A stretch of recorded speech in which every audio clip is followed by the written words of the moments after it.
ಬಸವಣ್ಣನ ಪೂಜೆ ಮಾಡುವೆ, ಹೊಳೆಯಾದ ಕಾಯವನ್ನು ಕಡಿದು ಹಾಕುವೆ.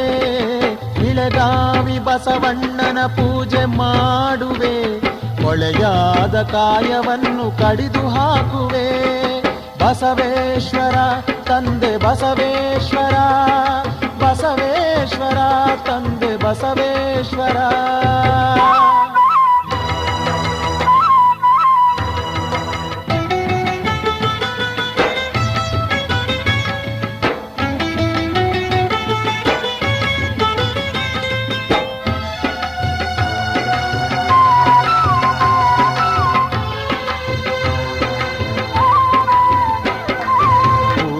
ಮಳೆ ಸುರಿದು ಬಂದರೇನು, ಮರಗಿಡಗಳು ಚಿಗುರು ಒಡೆದರೇನು,